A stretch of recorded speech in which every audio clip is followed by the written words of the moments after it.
As part of Connecticut's 350th anniversary, Connecticut Public Radio invites you to reflect upon the events and people that have shaped life in the state.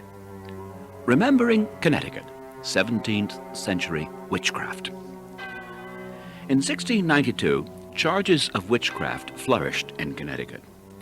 One of 5 Fairfield women said to be guilty of familiarity with Satan was Mercy Disborough. A jury gathered. Witnesses testified to the fear and suffering that Mercy Disborough had caused. Edward Jessup, for example, recounted odd occurrences during a visit to the Disborough home the previous winter. He recalled that Mercy's husband asked me to tarry and sup with him, and there I saw a pig roasting that looked very well, but when it came to the table where we had a very good light, it seemed to me to have no skin upon it, and looked very strangely. But when Disborough began to cut it, the skin, to my apprehension, came again upon it, at which strange alteration of the pig I was much concerned. However, fearing to displease his wife by refusing to eat, I did eat some of the pig. Another witness, John Barlow, told this story. Sometime this last year I was in bed.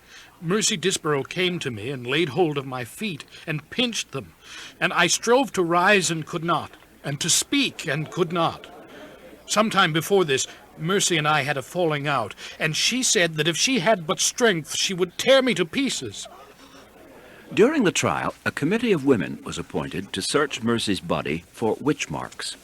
None was found. But another test seemed to yield more convincing evidence. Her hands and feet were bound, and Mercy was put into water. Witnesses said she floated like a cork. This was proof, it was thought, that the devil buoyed her. In October of 1692, the jury found Mercy Disborough guilty, and the governor sentenced her to death. Only the intervention of several ministers who questioned the reliability of the evidence and tests brought Mercy Disborough a reprieve and saved her from the gallows. However, she was tried again the same year at the far more notorious witch hunt in Salem, Massachusetts. Witchcraft proceedings took their toll in 17th century Connecticut. In fact, Alice Young of Windsor was the first person in North America known to have been tried and executed for witchcraft. She was hanged in May of 1647. Connecticut was also the site of the first witchcraft panic in New England. In 1662 and 63, 11 residents of Hartford and Wethersfield faced charges of entertaining Satan.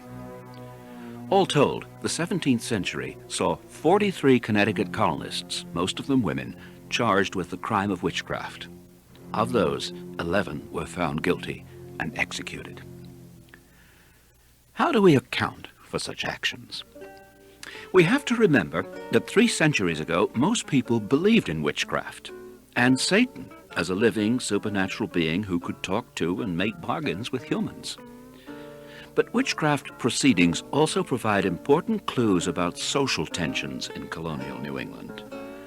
Witchcraft accusations, historians have discovered, often came on the heels of controversy, conflict, and disruptive change. Early Connecticut was a tumultuous place. Indian wars, disease, and erratic weather threatened the colony's well-being.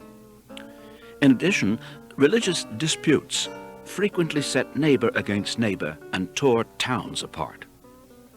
As the century wore on, devout Puritans feared an increasing worldliness that kept some people more preoccupied with making money than heeding the word of God. Witchcraft allowed colonists to explain the unexplainable and to resolve on an unconscious level tensions too troubling to face directly. And so, the search for witches ebbed and flowed through 17th century Connecticut, as Mercy Disborough and others like her knew so well.